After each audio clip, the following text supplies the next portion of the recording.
श्री गजानन महाराज महाराष्ट्र के सेव गांव बुल्ढाणा जिला में प्रकट हुए महान हिंदू संत रहस्यवादी थे। उन्हें भगवान गणेश और दत्तात्रेय का अवतार माना जाता है। श्री गजानन महाराज का पहला दर्शन और प्रकट होना हुए 23 फरवरी 1818 को सेव गांव में साधु देवदास पातुरकर के मठ के बाहर बंकाराम बनकटलाला और दामोदर नामक 2 व्यक्तियों ने एक युवा सन्यासी को पहली बार देखा।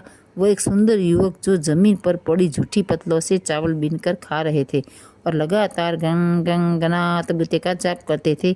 अपने इंद्रियों पर पूरा नियंत्रण रखने वाले सिद्ध पुरुष को ही गजानन महाराज के नाम से जाना गया। और गजानन का एक और भी नाम है गजानन मौली।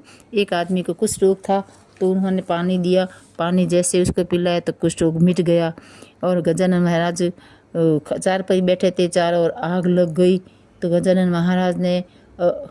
महाराज ने शांत बैठकर योग शक्ति से आग को नियंत्रण कर दिया। फिर मतलब गजानन के महाराज के बहुत बहुत चर्चे हैं। गजानन महाराज घर आए हुए थे तो काशी के महाराज आए कि हमें काशी के महाराज बंकाराम ने कहा कि हमें गजानन महाराज से मिलना है। तो बंकाराम ने कहा कि महाराज अभी टाइम सोए हुए हैं, अभी नहीं आ सकते, नहीं मिल सकते। तो अंदर से महाराज अपनी योग शक्ति से पहचान ली और उनसे आवाज़ लगाई, कहने दो काशी के संत को। काशी के संत जैसे अंदर आए तो निकालो अपने झोली में से जो है वो निकालो। तो उन्होंने गांजा निकाला। गांजा महाराज को अर्पण देने के लिए वो यहाँ आए थे और वो गांजा महाराज ने लेकर के खुद ही पीना शुरू कर दिया। महाराज के बहुत ही चमत्कार है।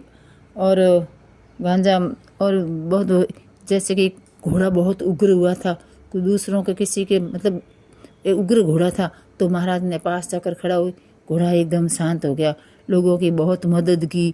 फिर उन्हें ऐसे लगा कि अब वो उसका मन ऐसे लगा ना, फिर बात बात पर एक बात पर यही मंत्र बोलते थे, ओम गण गण गणात भूते, गंग गंग गणात भूते।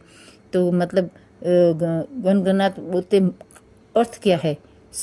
तो गण का मतलब है, गण का अर्थ है सब कुछ, ईश्वर का रूप, और भूते का अर्थ है जो मौजूद है। तो इस मंत्र का अर्थ है सब ईश्वर का ही स्वरूप है। गजानन महाराज के कई चमत्कार है। घोड़े को शांत करना, सैकड़ों भक्तों की रक्षा करना, समाधान करना, उनकी मदद करनी, उन्हें मोक्ष के आध्यात्मिक के मार्ग पर ले जाना, बीमार लोगों के कष्ट दूर करना, आग की लपटों को नियंत्रण करना।